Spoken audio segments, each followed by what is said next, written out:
মাইশা, এই 5 দিনে আমি তোমাকে কয়বার কল দিছি তুমি বলো তো? একবার কল দিলে তোমার ফোন অফ থাকে, একবার কল দিলে ওয়েটিং, আরেকবার কল দিলে ব্যস্ত থাকে। আরে সরি এই 4-5 দিনে না আমার ফোনটায় না কি জানি প্রবলেম হয়েছে, না আমি কোনো ফোন ধরতে পারছি না আমি তোমাকে কিছু জানাই। কালকে দেখা করতে পারবা? হ্যাঁ দেখা করা যায়, এমনি আমাদের অনেকদিন দেখা হয় না। আচ্ছা ঠিক আছে। মাইশা, তুমি আমাকে নিয়ে সিরিয়াস তো তাই না? দেখো আমি সারাদিন সবকিছু ছেড়ে শুধু তোমার কথাই ভাবতে থাকি। জানি তো আমি। মাইশা, আমার প্রথম বলো শেষ বলো সবটাই তুমি। তোমাকে ছাড়া অন্য কিছু ভাবতে পারি না আমি কখনো। আচ্ছা কি করতে পারবা আমার জন্য শুনি? তুমি একবার বলেই দেখো না কি করতে হবে। আচ্ছা থাক, কিছুই করতে হবে না। এটা তোমার জন্য। সিরিয়াসলি? তোমার কি মাথা খারাপ হয়ে গেছে? তুমি টানতে গেছো কেন? ওয়াও, এই তোমাকে না বলছি এটাকে সাথে নিয়ে আসতে না। এইটা আবার কি? ওর নাম মিনু। ওই যেটাই হোক, তোমাকে না বলছি আমার এটা পছন্দ না। আচ্ছা ঠিক আছে, আর আনবো না। তোমার পছন্দ হয়েছে তো ফোন? হ্যাঁ অনেক পছন্দ হয়েছে, থ্যাংক ইউ। ফোনটা কেন ধরতেছে না, কলটা কেন ধরতেছে না? কি হয়েছে দোস্ত, সমস্যা? হ্যালো। কালকে সারা রাত তোমার ফোন ওয়েটিং ছিল, আর আজকে তুমি কল ধরতেছো না, এগুলোর মানে কি মাইশা? আরে তোমাকে বললাম না আম্মুর বাসার দিকে আসছি, এখানে তো নেটওয়ার্কের সমস্যা। কোথায় এখন তুমি? আমি বাসায়, আর কোথায় থাকবো? তোমার আশেপাশে কেউ আছে? হ্যাঁ আম্মু আছে, আমি বেশিক্ষণ কথা বলতে পারবো। একটু বের হইতে পারবো আজকে? আরে না, বললাম তো আম্মু আছে, আমি কিভাবে বের হবো বলো? আস্তে আস্তে আস্তে।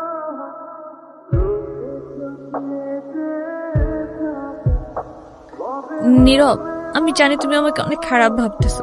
ও আচ্ছা, তোমার কি মনে হচ্ছে? কি ভাবা উচিত তোমাকে? কথা বলো, এখন কথা বলতেছো না কেন? তোমার পাশে তো তোমার আম্মু না। কোথায় তোমার আম্মু? আন্টি কোথায় আপনি? আমি তো দেখতেছি না। এই তুমি ওর সাথে এভাবে কথা বলতেছে কেন? এ ভাই তুই কে রে ভাই? হ্যাঁ আমি ওর সাথে কথা বলতেছি। মাইশা তুমি কিছু বলতেছো না কেন? এই ও কি বলবে? হ্যাঁ কি বলবে ও? মাইশা তুমি চলো তো আমার সাথে। আমি বুঝতে পারছি ও তোমাকে ভুলভাল বুঝেছ। আর যাই হোক আমি তো তোমাকে চিনি তাই না? আমি তো তোমাকে চিনি।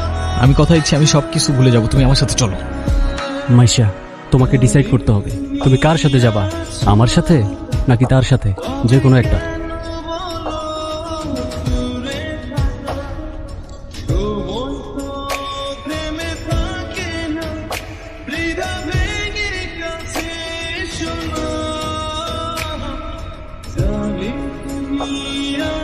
নীরব, নীরব, তুই এগুলা কি করতেছস? পাগল হয়ে গেছস? তুই এগুলা কি করতেছস নীরব? তুই এগুলা কি করতেছস? তোর কি মাথা খারাপ হয়ে গেছে? আমি তোর হাতে জীবনে সিগারেট পর্যন্ত দেখিনি, আর আজকে তুই কি হয়ে গেছিস ভাই? ভাই আমি শেষ হয়ে গেছি ভাই, আমি শেষ হয়ে গেছি। লাস্ট 3-4 মাস ধরে না আমি কলেজে গেছি, না আমি ফাইনাল এক্সাম দিছি, আমি কিচ্ছু করি নাই ভাই। বাবার কষ্টের টাকাগুলো সব আমি নষ্ট করে ফেলছি, সব নষ্ট করে ফেলছি। না আমি এদিকে যাইতে পারতেছি না ওইদিকে, মরে যাওয়া ছাড়া আমার আর কোনো রাস্তা নাই ভাই। তুই শান্ত, তোর কিচ্ছু হইব না। আমি তোরে বলতেছি তোর কিচ্ছু হইব না। তোরটা ভাই তোরে বলতেছে তোর কিচ্ছু হইব না ভাই। ভাই আমি কি করবো, আমি আর পারতেছি না ভাই, আমি আর পারতেছি না, আমি আর পারতেছি না ভাই। তুই চল আমার সাথে, তুই আমার সাথে চল, আমি সবকিছু ঠিক করতেছি, সবকিছু ঠিক করে দেব। কইছি না তোর টোটা ভাই বলছে না সবকিছু ঠিক করে দেবো। আয় আমার লগে, আয় আয়, আর কানবি না। তুই বল পানি নিয়ে। ক্ষুধা লাগছে তোমার? খাবা তুমি?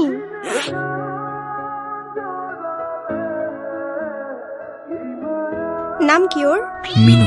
ওকে রাস্তায় ফেলে চলে গেছেন না? আপনার কি কোনো কমন সেন্স নাই নাকি? এত ছোট্ট একটা বাচ্চা কোথায় যাবে, কি খাবে, একটাবার ভাবছেন? শোনেন, ওরা কথা বলতে পারেন, তবে নিজের চোখ দিয়ে ওরা নিজের অভিমান প্রকাশ করে। কখনো বোঝার চেষ্টা করেছেন সেটা? আরে অথই তুই এনে। আরে ভাই বললেন না, এই ছোট্ট একটা বাচ্চারে রাস্তায় ফেলে চলে গেছে, কেমন লাগে বলেন? মেজাজটা খারাপ হয় না? তার উপর আবার কোনো কথার উত্তরই দেয় না। আরে শান্ত হ, শান্ত হ, এটা আমার কলিজার ছোড়ো ভাই। আসলে ওর মানসিক অবস্থা তেমন একটা ভালো নাই। ও কি করতেছে না করতেছে ও নিজেই কইতে পারতেছে না। তুই কোন কথা মনে লইস না বোন। সে যাই হোক, যেটা যত্ন নিতে জানে না সেটা নিজের কাছে রাখতে যাবে কেন? আপনার ভাইকে বলেন ঠিক মতো ওর যত্ন নিতে। আমি কিন্তু ওকে দেখতে আসবো, মনে থাকে যেন। শোন নীরব, আমাদের জীবনে এমন অনেক কিছুই আসে যেটা আমাদের সাথে থাকে না। জীবন যেখানেই আটকে যায় ওইখান থেকে আমাকে জীবন আগে নিয়ে যেতে হয়, সেখান থেকে শিক্ষা লইতে হয়। হ্যাঁ তোর জীবন তোকে বল শুরু বেড়া, তুই কি লিখে ভেঙে পড়তেছিস? কই যাস? মিনুরে খাবার দিতে ভুলে গেছিলাম ভাই, দিয়ে আসি। বুঝছো নীরব, আমার এই কবুতরের নাম রাখছি লক্ষ্মী। ওরা দেখা ঘরের থেকে বাইরে হইলে আমার যে দিনটা কি ভালো যায়, কিন্তু খাইতেই চায় না। হাই মিনি, এটা ওর জন্য। তোদের তো আনঅফিসিয়াল পরিচয় হয়েছে, কিন্তু অফিসিয়াল পরিচয় তো হয় না। আচ্ছা অথই, এইটা হইতাছে আমার সম্পর্কে স্বাস্থ্য ভাই, ছোট স্বাস্থ্য ভাই, কিন্তু আমার জানি জিগারের ভাই। আর নীরব, এটা অথই আমগো বাসার বিল্ডিং এর 5 তলায় থাকে। ও আসসালামু আলাইকুম। আপনি বিড়াল ভয় পান না? ও মা, বিড়াল ভয় পাবো কেন? যারা বিড়াল ভয় পায় তারা আবার মানুষ নাকি?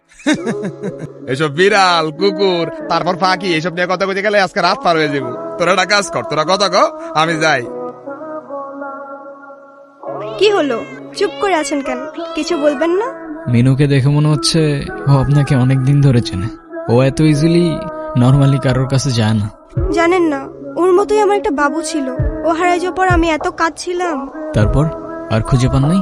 আচ্ছা একটা কথা বলি, কিছু মনে না করলে? হ্যাঁ বলেন। আমি ওকে একদিনের জন্য আমার বাসায় নিয়ে যাই। প্লিজ প্লিজ প্লিজ, না করেন না। আচ্ছা ঠিক আছে। আমি যাই তাহলে, কাল দেখা হবে। Thank you. তুমি কি আমার কাছে থেকে যেতে চাও? তারপর কি অবস্থা? কোনো ঝামেলা করে নাই তো? না তো, ও তো একদম লক্ষ্মী একটা বাচ্চা, তাই না? আপনাকে দেখে মনে হচ্ছে আই গেস আপনি ওদের অনেক ভালোবাসেন। ওরাই তো আমার ফ্যামিলি, ওরা ছাড়া তো আমার লাইফে আর কেউ নাই। কেন? আপনার ফ্যামিলি, বাবা মা একা থাকেন নাকি এখানে? আমি অরফান, ছোটবেলা থেকেই বাবা মা কি জিনিস আমি জানি না।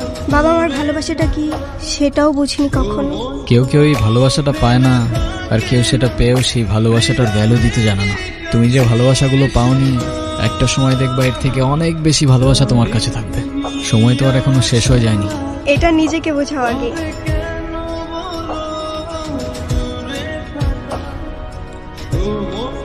আর তারপর আপনি ওর জন্য পড়াশোনা বাদ দিয়ে ব্রিজ থেকে লাফ দিতে গেছেন? সিরিয়াসলি? এই যুগে কেউ কারোর জন্য মরে? মজা নিচ্ছ না? নাও নাও, মজা নাও। মজা না, আপনি অনেক ভালো একটা মানুষ। শুনেন, নিজের জীবনটা কিভাবে শেষ করে দিও না। লাইফ সবাইকে একটা সেকেন্ড চান্স, হয়তো আপনাকেও দিবে, সেটাকে ইগনোর করুন। আমি জানি তুমি কথা বলতে চাও না, আমি কথা বলার মধ্যে সেই মুখটাও রাখছি, এটাও আমি জানি। আমি অনেক বড় ভুল করছি নীরব। তুমি আমার সামনে থাকা সত্ত্বেও আমি ভুল মানুষটাকে চুজ করছি। আমি তোমার লাইফে ব্যাক করতে চাই নীরব। আমি অনেক এক্সপেকটেশন নিয়ে তোমাকে কল। তুমি প্লিজ আমাকে ফিরিয়ে দিও না। Sorry, wrong number.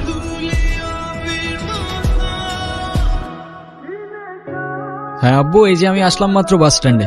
আরে দেরি কই করছি, এখনো তো 15-20 মিনিট বাকি বাস আসতে। আরে তোমরা টেনশন করো না তো। হ্যাঁ তোমারে বলছে 30 মিনিট আগে এসে বাস দাঁড়ায় থাকে। আমি বাস স্ট্যান্ডে, আমি জানি না। নীরব, আচ্ছা আব্বু তুমি টেনশন করো না, আমি বাসে উঠে তোমারে জানাচ্ছি। তুমি এইখানে কোথাও যাচ্ছ নাকি? কোথায় যাব? আমার তো যাবার কোনো জায়গা নেই। তোমার এই অবস্থা কেন? সবকিছু ঠিকঠাক আছে তো? আমার কিছুই ঠিক নাই নীরব। ওই রনি আমার লাইফটা একদম শেষ করে দিছে। ও তো একটা অ্যাডিক্টেড ছিল। ও আমাকে ফিজিক্যালি, মেন্টালি সবভাবে টর্চার করতো। তুমি কাউকে কিছু বলো নাই কেন? বলার সুযোগই পাইনি। ও তো আমাকে একটা ভুয়া কেসে ফাঁসাই দিছিল। ওর জন্য আমি আমার লাইফ, আমার ফ্যামিলি সবকিছু হারাইছি। ও তো একটা ক্যারেক্টারলেস, একটা চিটার ছিল। বাদ দাও, যা হবার তো হয়েই গেছে না। ভালো থাকার চেষ্টা করো, জীবন অনেক সুন্দর। আমি তোমাকে ছাড়া কখনোই ভালো থাকতে পারবো না, এটা তখন আমি বুঝিনি।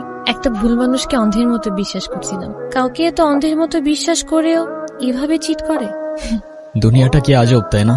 বিশ্বস্ততার এই দামটা কেইবার বোঝে। আজকাল তো চিটাররাও চিট করে লয়ালিটি খোঁজে। এই নাও চকলেট। এই তোমার এই চকলেট কিনতে এতক্ষণ লাগে? আর মামা কই? আরে খুঁজেই তো পাচ্ছিলাম না। আর মামা তো বাসায় চলে গেছে। উনি কি? আরে হঠাৎ করেই ওর সাথে দেখা। তোমারে বলছিলাম না, ওই যে মাইশার কথা। ও ভালোই তো আছো মনে হচ্ছে। ভালো থাকবে না কেন? অবশ্যই ভালো আছে। এই চলো তো। এই ব্যথার শহরের অলিগলির নুড়ি পাথরগুলো যেন আমাদের কষ্টগুলোর এক একটা প্রতিচ্ছবি। আর সেই কষ্টগুলোর মাঝে আমরা আমাদের জীবনের হাল ছেড়ে দিলেও জীবনের একটা মোড় হয়তো আমাদের সবাইকেই একটা সেকেন্ড চান্স দেয়। কিন্তু সেই মোড়ে দাঁড়িয়ে ঠিক বেঠিকের রাস্তাটা যেন আমাদেরকেই চিনে নিতে হয়।